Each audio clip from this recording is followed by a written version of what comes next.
some fun 5-minute fitness to music? Just check you have a clear space around you and a chair for extra support if you need it.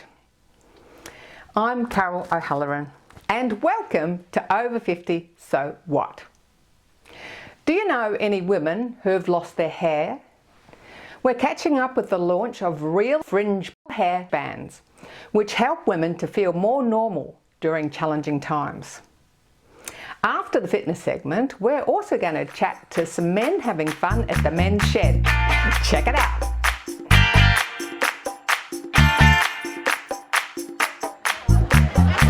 Most of us over 50 will have known a woman who's had cancer and who has lost their hair as a result of chemotherapy and radiation. And we're speaking with Nicole DeMatos. Hi Nicole, it's so exciting tonight. I know, we've been planning this for thinking about it for the last 6 years, but truly working on it for the past 5 months or so. So it's finally happened. Yeah. So tell us what inspired you to create this whole Real Fringe Hair Bands. So I've been an oncology nurse for 23 years, and a lot of patients over that time would say that they actually had purchased wigs and they found them really hot and itchy or really fake looking, or if say you're wearing a heavy scarf or something like that in winter, people would come in and hug them and then the wig would move, so they didn't feel secure in it. And I don't think there's anything better than being able to reunite someone with their own hair before they lose it to chemotherapy. So if it's cut within the first 2 weeks, that's what inspired this product. But more importantly, I looked after a patient in 2012. I educated her on her chemotherapy, gave her first 2 treatments, and she came in wearing her hair on a hat. And that's what inspired the product, more importantly, because she had one girlfriend who was a hairdresser and another one who was a seamstress, and they cut her hair within the first 2 weeks and sewed her hair onto her hat. And she said, Nick, when I feel really, really down and I'm not coping with my treatment, my girlfriend takes me in the car, I put the window down, I feel my hair on the back of my neck, and everything lifts. It's like a form of therapy, a coping mechanism. So that's a good example of the emotional struggle that women go through. Can you tell us a bit more about the challenges they have with chemotherapy and radiation? Yeah, so especially with hair loss, like if you're looking at someone and you're talking to them, you're looking at their hair framing their face. If that hair is gone, they can't fly under the radar. People go, something's different, something's wrong. They've obviously lost their hair, maybe they're having chemotherapy, maybe they have alopecia, and they can't fly under the radar. So to be able to reunite them with their hair and normalise it, so by having their own hair on a non-slip headband with their normal headwear on top, it looks more like a fashion statement rather than them looking sick. Like I've been told by certain patients that their kids will say, can you drop me 2 blocks away from school, mum?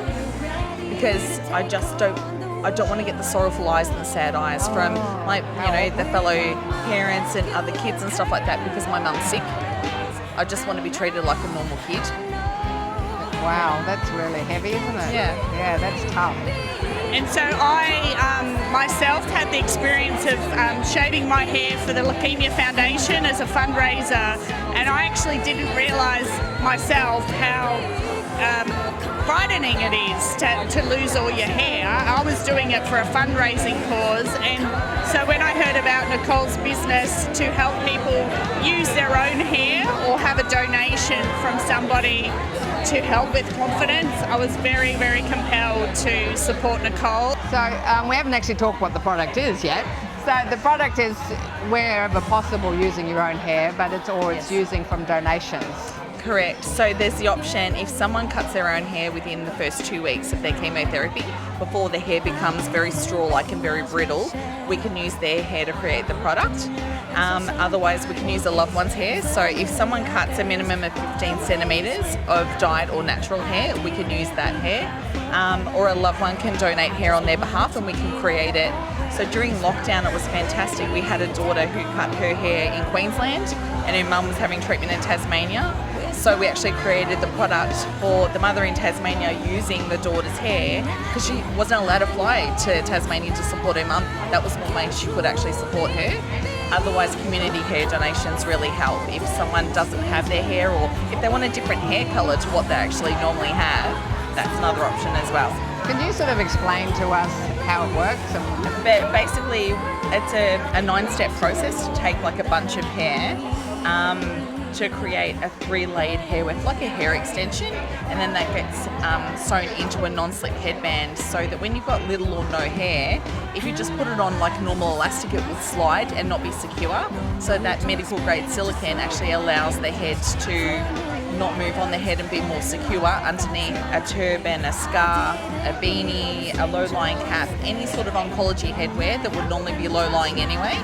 They can wear it underneath that. So do you have any idea of how many women in Australia have gone through or are going through? Not since COVID. I know the numbers have gone up. My understanding is the numbers are currently 1 in 2 people by the age of 85. So half of the population before they turn 85 will be diagnosed with cancer themselves, which is huge. And then you've got alopecia on top of that. Correct. Yeah, I mean, I know a handful of people myself that have been through it, so 100% same. It was definitely different. Coming from wearing suction-based wigs full time, it was much lighter because obviously the top of your head is exposed, but you cover it with caps, turbans. You've got so many fashion accessories that you can make it look like you've got your hair on underneath. And especially if you are in the process of losing your hair, there's that option.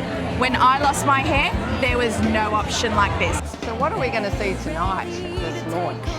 Wow, you're going to see 3 amazing models. The big reveal is the fact that they actually don't have hair. They appear like they have hair because they're wearing confident locks underneath amazing headwear that we've had created for tonight. We're showcasing Australian businesses in fashion, so Proud Coffee, Lucy Larita, Cool Clutch as well, and it's all about just helping people shine and feel comfortable in their own skin. These 3 models are incredible. They're happy to go bald.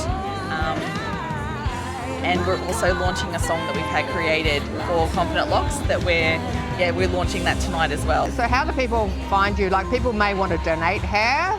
100%. It has to be 15 centimetres. A minimum of 15 centimetres. You're just creating a hair donation, not a head shave. Basically, we say to people to bunch their hair into sort of between 4 to 6 bunches, depending on the thickness of their hair, and it's banded just with an elastic band to cut 1 centimetre above. You go to our website, realfringehairbands.com.au. There's a hair donation form on there which you fill in. Fill someone today with joy, it was an easy choice. Well, that's awesome. Really I better not hold you up. We're looking forward to seeing all the catwalk and everything else. Bring it on, tonight. it's very exciting. Yeah, I can't wait. Thanks. Great. Keep up the great work. It sounds just a phenomenal product. Thank you so much. Can truly be my confidence is alive in me, and although some days are dark and bleak, my confident locks are all that I need.